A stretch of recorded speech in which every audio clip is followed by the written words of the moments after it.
Sunt Dorel Marc, cercetător științific în cadrul Muzeului Județean Mureș. Am absolvit Facultatea de Istorie Antropologie în cadrul Universității Lucian Blaga din Sibiu, un master în Istoria Transilvaniei la aceeași universitate și doctoratul în Istorie, sub îndrumarea domnului profesor universitar dr. Corneliu Bucur, în specializarea etnologie-etnografie. După absolvire m-am titulizat învățământ la Toplița, dar treptat mi-am îndreptat tot mai mult atenția înspre cercetarea științifică. Am pus bazele Muzeului de Etnografie din Toplița, care se află în prezent în structura Centrului Cultural Toplița. Am colaborat cu Muzeul Carpaților Săriteni din Sfântul Gheorghe, desfășurând activitatea la începutul înființării filialei din Harghita, la Mecul Raciuc, sub titulatura Muzeul Oltului și Mureș Superior, după care mi-am continuat de cercetare etnografică în cadrul Muzeului Județean Mureș, după cum spuneam, unde mă aflu și în prezent, cu diferite teme de cercetare, cu diferite proiecte care a înglobat nu doar arealul mureșan, ci întotdeauna am lărgit cercetarea înspre locurile de baștină, între locurile care au fost cercetate și în cadrul muzeilor la care am lucrat anterior și actuale proiecte sunt de asemenea îndreptate înspre această zonă de cercetare. Sigur că pentru noi foarte important este cercetarea aceasta instituționalizată în cadrul muzeelor, deosebindu-se puțin de cercetarea fundamentală, pentru că toată argumentația pe care o aducem noi în sublinierea istoriei, culturii, civilizației românești din acest areal se bazează pe un patrimoniu care trebuie descoperit, trebuie cercetat, trebuie conservat, restaurat, expus și publicat. Am contribuit la dezvoltarea patrimoniului etnografic despre care vorbesc în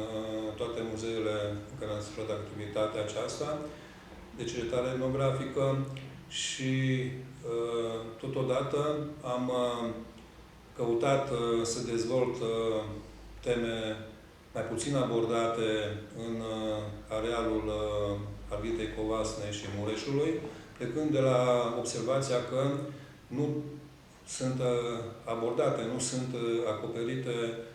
unele domenii importante ale etnografiei, din cauza, sigur, și a lipsei personalului specializat, pe lângă unele monografii, unele contribuții aduse de profesori pasionați, implicați, inimoși din zonă, care au redactat unele lucrări de grad didactic, unele monografii ale unor sate. Pe lângă acestea, s-a pus problema unei organizări de strategii de cercetare, în așa fel încât domenii mai puțin abordate să fie preluate, să fie înaintate în cercetare de către noi, cei care ne-am stabilit acest lucru pe agenda profesională, dar și de colegi din țară. Și aici trebuie să aducem mulțumiri acelor colegi care au participat an de an în campanii de cercetare, s-au abordat teme din arealul Harghitei, Covasnei și Mureșului și au venit la toate sesiunile noastre de comunicări științifice, la simpozioane, colocvii, cu date noi privind istoria, cultura, civilizația din arealul nostru. Este un lucru foarte important ca forțele de cercetare, resursele umane să fie completate, în așa fel încât să putem înscrie în circuitul național științific noi realizări, noi rezultate ale cercetărilor, ca să facem această dovadă a existenței noastre identitare în acest areal, să facem o probă concretă, o dovadă a faptului că și românii în acest areal au avut o cultură, o civilizație proprie pe care au dezvoltat-o și în interferență cu etnocultura din zonă a naționalităților noastre, colocuitoare, au completat acest tablou cultural și au reușit să înscrie pe harta aceasta a istoriei, culturii, civilizației din arealul transilvan mărturii, valori perene. Sunt unele aspecte ce țin de înscrierea în proiecte mai mari de anvergură a cercetării. Există această preocupare ca să depășim cercetarea locală, zonală și să integrăm tot mai mult cercetarea aceasta în circuitul științific național și chiar european. Pentru aceasta colaborăm, cum am spus, cu colegi din țară și pe lângă instituțiile muzeale care există în arealul nostru din Arghita Covasna Mureș, contribuim prin tot ceea ce facem la îmbogățirea patrimoniului și ne dorim ca alături de celelalte instituții, Centrul Ecleziastic de Documentare Nicolae Colan din Sfântul Gheorghe, Centrul de Studii Europene Arghita Covasna, coordonat de domnul doctor Ana Cătușu, sufletul multor activități de anvergură culturală științifică din arealul acesta, dorim să ne facem cât mai auziți, cât mai cunoscuți și să întregim această paletă a cercetării, fie arheologice, fie istorice, fie etnologice din acest areal. Referindu-ne la proiectele mai importante care au fost derulate în cadrul instituțiilor muzeale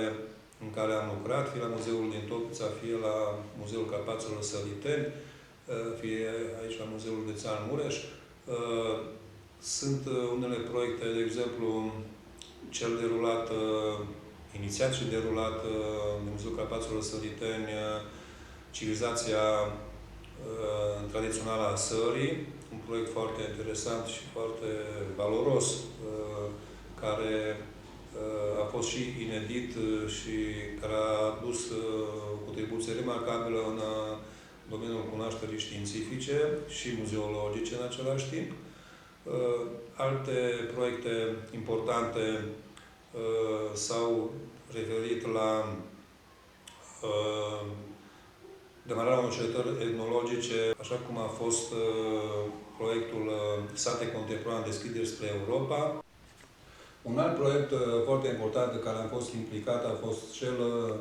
ocazionat de școala postdoctorală în cadrul Academiei Române, proiect intitulat Protejarea identităților culturale în procesele globale prin cercetarea, conservarea, valorificarea patrimoniului cultural din arealul județului Arghita Covasna și Mureș, unde am realizat o sinteză privind toate domeniile etnografice, etnologice, tipologia gospodăriilor, locuinței, ocupații, meșteșuguri, port popular, obiceiuri. Un proiect completat fericit de colegul cercetător științific Constantin Secară de la Institutul Brăilor Academiei Române pe etnomuzicologie și am coordonat două proiecte, Mureșeni tra cele Marele Război și Societatea Mureșeană după Marele Război, unde am extins cercetările și în arealul actualului județei Arghita Covasna și am căutat să cuprindem această zonă în perimetrul unor cercetări care să scoată în evidență referindu la centenar și jertfele pe care românii din acest areal le-au depus în cadrul primului război mondial. Se scoate în evidență contribuția românilor din zonă la făptuirea Marelui Act al Unirii de la 1918, la Alba Iulia. Totodată, proiecte ce vizează realitatea rurală, eu fiind etnograf, pun accentul pe acest lucru, în perioada interbelică, și mă refer aici la perioada imediat următoare a războiului, când demarează reforma agrară în România și unde scutura proprietății va fi modificată fundamental și va pune bazele unor gospodării importante care au avut un rol deosebit în această evoluție socială și culturală a țărănimii din perioada interbelică și dorim să vedem ce elemente și ce comportamente etnoculturale au rezultat din aceste modificări ale societății rurale în perioada imediat următoare a războiului, perioada interbelică, dar cu trimitere și în perioada comunistă și postcomunistă, pentru că foarte multe lucruri ce țin de această organizare a lumii satului, cu tot ceea ce înseamnă desfășurarea unor ocupații tradiționale, au suferit mari transformări. Tradițiile, valorile noastre culturale, identitare, au avut mult de suferit. Foarte multe aspecte etnoculturale practic s-au destructurat, ca și în alte zone ale țării, dar la noi se pune problema nu numai a găsirii acelor elemente identitare care creionează specificul etnocultural al zonei noastre. La noi se pune problema recuperării unei identități pierdute de-a lungul timpului în acest areal din Harghita Covasna și o parte din județul Mureș. Și toate eforturile, atât ale istoricilor cât și ale etnografilor, ale folcloriștilor, se îndreaptă înspre recuperarea acestor valori care reprezintă o bogăție și o carte de vizită, până la urmă, pentru românii din arealul Harghitei, Covasnei și Mureșului. Pe lângă ceea ce realizează Episcopia Ortodoxă Română a Covasnei și Harghitei, pe lângă ceea ce realizează Centrul de Documentare Mitropolitul Nicolae Colan, consider că rețeaua muzeală este foarte importantă în această tezaurizare a valorilor culturii noastre tradiționale. De aceea sunt și implicat în proiectele de clasificare a cele mai valoroase obiecte etnografice și din patrimoniul Muzeului Carpaților Săliteni, pentru ca să le includem în categoria juridică de tezaur sau fond pe acele obiecte doveditoare, mărturii ale istoriei și culturii și civilizației noastre din arealul pe care l-am cercetat și în felul acesta să sporim această prețiozitate a patrimoniului nostru cultural național.